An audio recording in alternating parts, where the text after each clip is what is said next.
Hello everybody, it's Julian James and welcome back to the Julian James Show. I'm back here for another exciting week. Whew, I do not know about you guys, but my brain is heavy. I'm finna empty it all over this phone. So, I did a video the other day and I was really excited to do it. I was really excited to be back in front of the camera. I was really excited to talk about something that I cared about, even though I shot it a long time ago. But one of the things that I spoke about in it is how people really do need people. And I really wanted to bring that to this video because today is Juneteenth. For those who do not know, Juneteenth is the celebration of June 19th, 1865, which literally does not seem long enough ago away for me.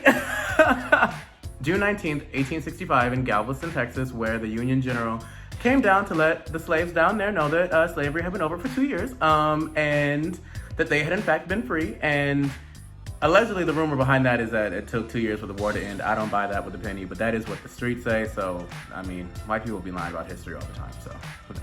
The reason I really wanted to do this video was because I said a lot about what's going on in the world, and a big part of what's been going on in the world, the state of the world, has been these protests, these riots, these demonstrations, and these organizations. And the reason why I want to talk about them is because it kind of got kicked off. It should have gotten kicked off when Breonna Taylor was literally murdered in her house for nothing. But it got kicked off about 4 weeks later. George Floyd was murdered on television and the video was 9 minutes long. And I really do think a big part of that is the fact that it was literally 9 minutes long, honey. People who have been racist my entire life were like, this is enough. Meghan McCain got on The View looking like Ain't I a Woman in her head wrap, and she wanted, everyone was like, enough. It was like the world was just like, enough. And though it's been, far too long, like we've seen demonstrations and riots and protests in the past, the last really big wave of Black Lives Matter and Project Zero campaigns and activism and demonstrations, we saw how police brutality plays out in protests, but this time it was just like, okay, like white people were just rioting for weeks behind the right to get a haircut and leave their house.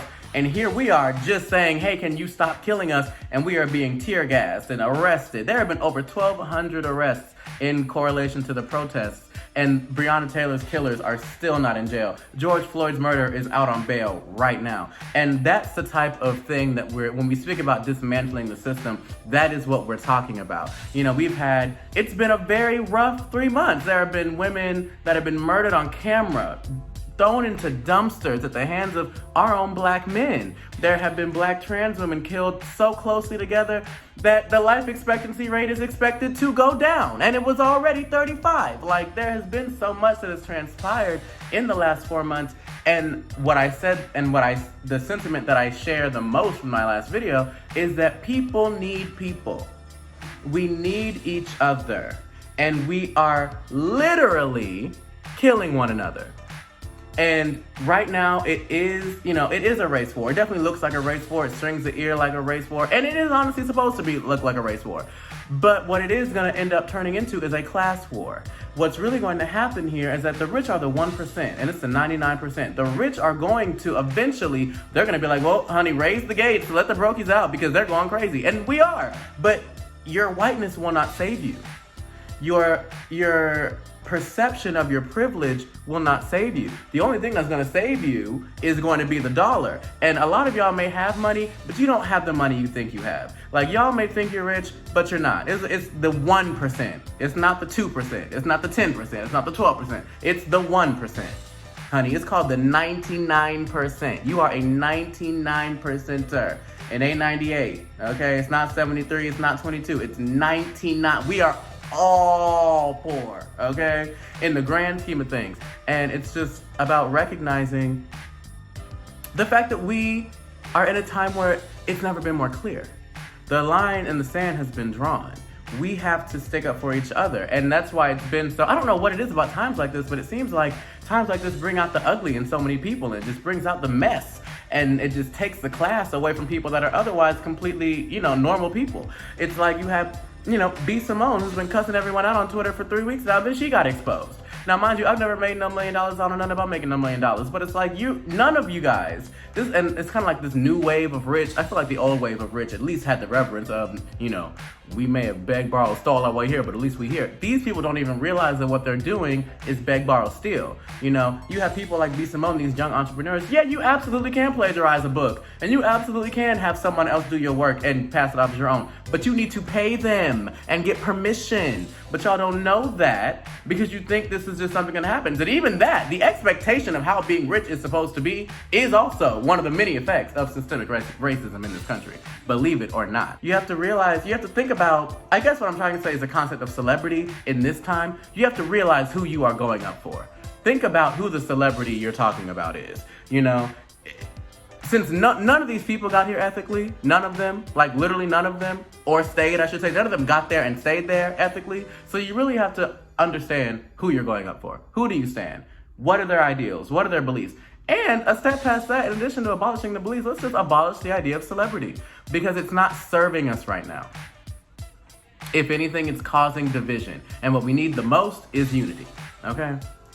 Even, I live in the city of Atlanta and I've had to, people don't understand. In just 1 month, in just 30 days in the city of Atlanta, we have had Rayshard literally killed for nothing. And this is the city of Atlanta now. This is supposed to be the Mecca of blackness. This is supposed to be where black people go, and this is supposed to be like, the promised land for the Negroes. And for them they're supposed to be, police in this country are supposed to be on their best behavior. And in the moment where the heat is on and the cameras are watching and the pressure is all the way turned up, what do? They killed the man for nothing. When we speak about things like systemic racism, Atlanta is also a very blatant example. Like I look at the city of Atlanta as a very good representation of what America looks like. Or not how America looks like, but how America operates. Atlanta is a majority white city, but it is run by black people, fully. People who are doing the bus, people who are in the restaurants, even people who own it.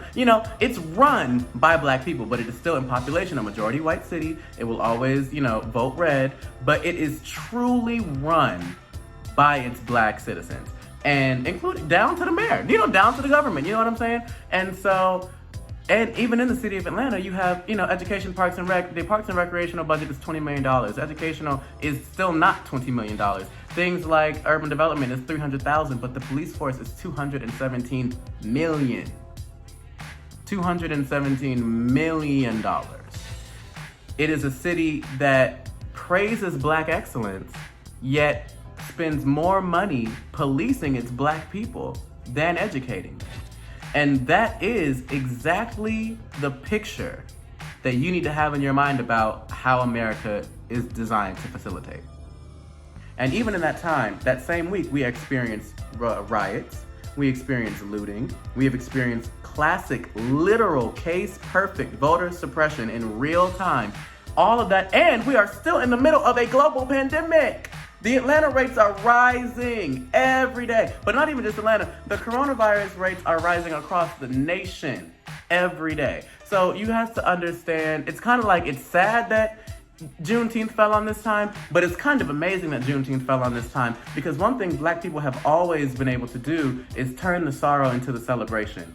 And it is not a coincidence that in a time of such pivotal change in the modern world that we are celebrating. I've seen more people celebrate and educate themselves on Juneteenth today than I have in my entire life.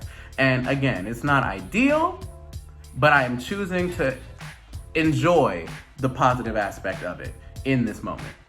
And so that really is it. I didn't really want to do too much with this video today. I wanted to keep it very short. I wanted to keep it very respectful. I wanted to keep it very light because this is a holiday and I will be celebrating. I will be celebrating. Yes, I will. And I want everyone to celebrate because, it's kind of like, it seems very metaphorical. The whole aspect of Juneteenth, like, oh, hey, I know y'all have been down here for, these last 24 extra months, but you guys are free. That was the whole point of the celebration. And I feel like that's where we are as people today. It's like, oh, we are free. We really are free. We are free. And it's time for us to exercise our freedom. And it's time for us to understand that there is not a thing, if you are an American citizen, and I don't mean by that ridiculous citizenship test, I mean if you are born here or even if you claim it, because the idea of America is to be a beacon for the wounded, okay? A sanctuary for the weary. That is the whole point. So if you came here in hopes of a better future, you are an American. And if you are an American, Celebrate your freedom and exercise your freedom however you want to. There is not no one is illegal on stolen land. This is everybody's country. And the American dream is everybody's dream. And freedom is everybody's right. And I don't want anyone to feel like the case is anything other than that. This is America. This is America. So that is it. Make sure you like, follow, subscribe, share. Description. I'll have some GoFundMe's and some bail fund organizations in the description box below. My social media. Make sure you comment. Tell your mother, your brother, your sister, and your friend. And if you like it, give it a thumbs up. If you don't like it, give it a thumbs up. Stop being a hater because no one likes them. And I'll see you guys soon.